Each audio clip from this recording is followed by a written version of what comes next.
Hi, Kevin Coop here, and this is FaceTime with the Content Guy. So go figure, Amazon seems to have a Nazi problem. Actually, the problem it seems to be having, at least in certain circles, is it's getting rid of the Nazi problem. Here's how the story goes. It was in the New York Times the other day, and basically what has happened is Amazon has decided to not sell certain kinds of books. Like, it's not going to sell books by David Duke, former leader of the Ku Klux Klan here in America. It's not selling books by George Lincoln Rockwell, who was the founder of the American Nazi Party. It's not selling titles like, I'll make sure I get this right, The Ruling Elite, The Zionist Seizure of World Power, and A History of Central Banking and the Enslavement of Mankind. These are not, according to Amazon, prime material. Now, I don't know that anybody of any repute is actually defending the right of white nationalists or racists or Nazis or anti-Semites to have their books out there in bookstores like Amazon. But there are questions being raised about what kind of criteria Amazon is using when it decides what books to carry and what not to carry, and its broader transparency about its policies in this case. Because the problem is Amazon, I guess, is not really providing specifics about either. Okay, suddenly they're just not there. It's also become a bigger problem even on the Amazon marketplace because they have to live up to the same rules that Amazon applies to its own retail section.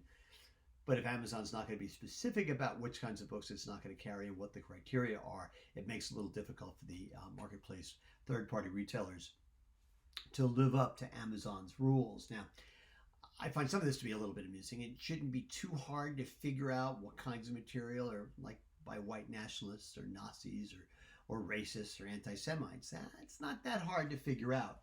I also have no particular problem with Amazon deciding what stuff it's not going to sell. It doesn't sell porn, right?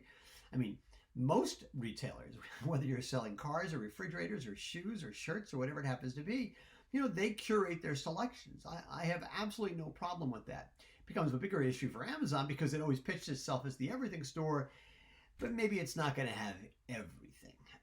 But I have no particular problem with that. And I like the idea that Amazon is actually taking a look at this stuff and not selling materials that spew hatred. I wish more social media sites would actually do the same sort of thing. And this isn't about politics. This is about decency. This is about tolerance. This is about compassion. This is about being intelligent. This is about not being a racist, right? I have no problem with this. But there is one thing that Amazon does with which I disagree. So apparently when you go to, let's say you want to go look for a book by David Duke, what you might come up with is a picture of one of Amazon's employees' dogs. And they call these dog pages, and basically they put them wherever there happen to be a dead end, right? And so that's what they do. They put the picture up there. Now, a couple of problems here. First of all, I don't know that I would want my dog's picture, my puppy, the puppy's asleep right there. I don't know that I'd want his picture to show up when somebody's looking for a book by the former grand wizard of the Ku Klux Klan.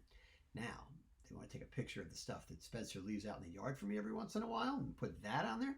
That's fine because that seems a lot more appropriate. But I actually think what Amazon ought to do is actually ought to publish essays in those sections instead of dog pictures and explain why those things are objectionable. I think they ought to be transparent about it. I mean, in some ways you can create a conversation. Now, I'm not sure those things are going to change anybody's minds, but those essays would be important. And besides, it's better to light a candle than to curse the darkness.